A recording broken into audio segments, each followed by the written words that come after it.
Hello, and welcome to this thought for the day from the Chapels Royal in Her Majesty's Tower of London. It is Tuesday, the 22nd of December 2020.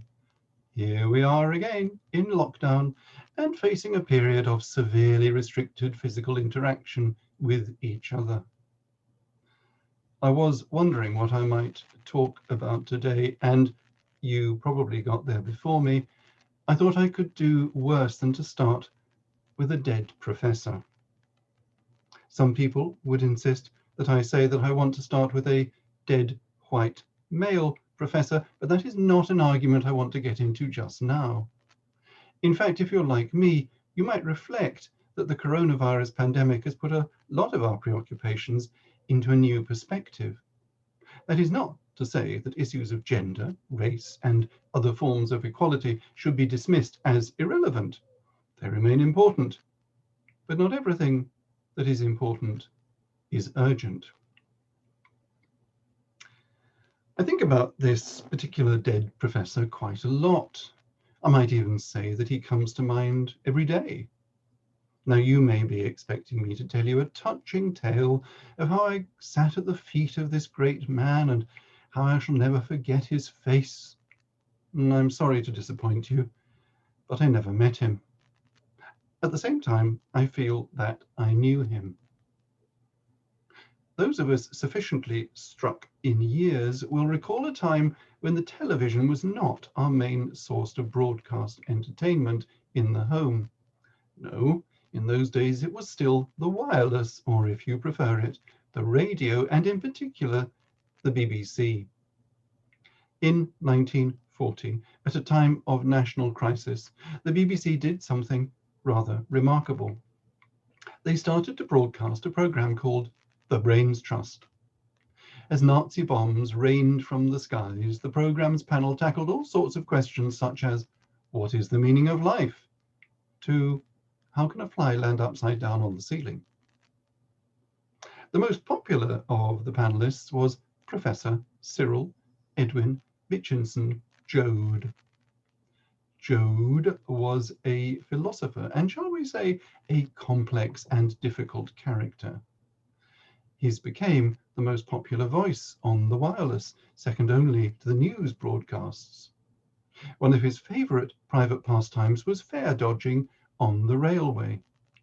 In 1948, he was convicted for such an offence and was immediately sacked from the BBC. By the time that I was listening to the programme in the 50s, he had died, but the programme lived on and gave him a sort of potent afterlife.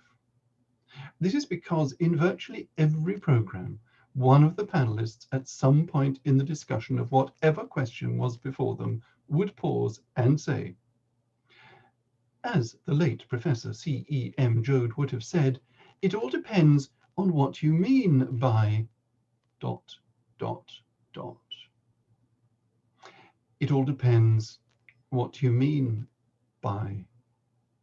That had become Joad's catchphrase, and whilst I never heard the man himself utter the words, they ring in my ears to this day. So much dispute could be avoided or resolved if only people would first define their terms. In my experience, you can do a lot worse than to stop and ask this useful question each time you find yourself faced with a challenging situation. To take just one of the questions that the Brains Trust addressed back in the 40s, what is the meaning of life? It's clearly vital first to define what you mean by life, not to mention the word meaning itself. By life, do you mean life as biologically defined? Do you mean human consciousness of living? Do you mean each individual life? By meaning, do you intend a dictionary definition of equivalence, or do you mean significance? If significance, do you mean significance for the individual or for society?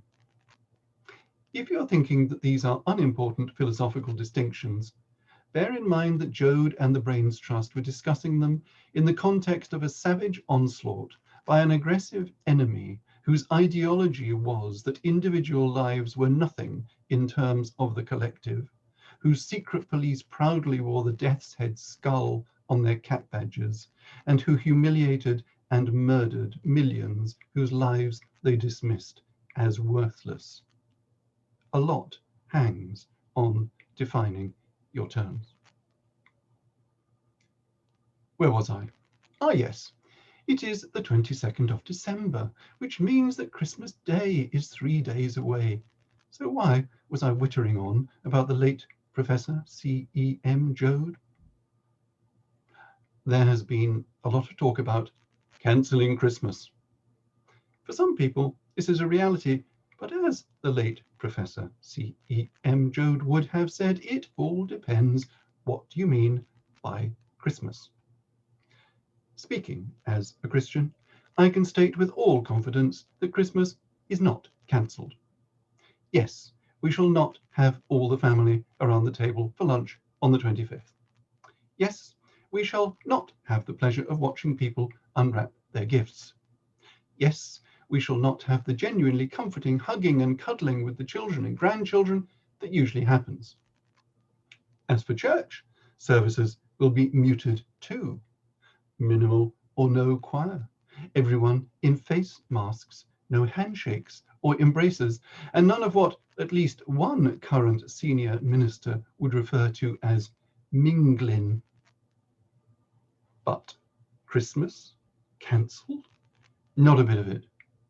We shall still celebrate the mystery of the incarnation, of our God who came to dwell amongst us as one of us, of the Word made flesh, of the miracle in the manger, of the presence amongst us of our own almighty deity in the form of a helpless, vulnerable baby, born into a world of poverty and danger. So, our festivities will be reduced this year, but we shall still celebrate the birth of Christ, which puts all else into perspective. As the bombs fell on helpless civilians in 1940, so the Brains Trust debated the meaning of life. As we protect ourselves and one another from the coronavirus, we look to things eternal. Will Christmas this year be as joyful as every year? Yes, for Christians it is bound to be.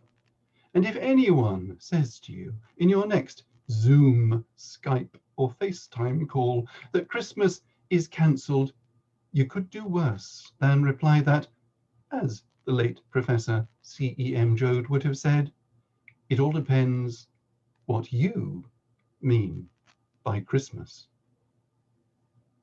Happy Christmas!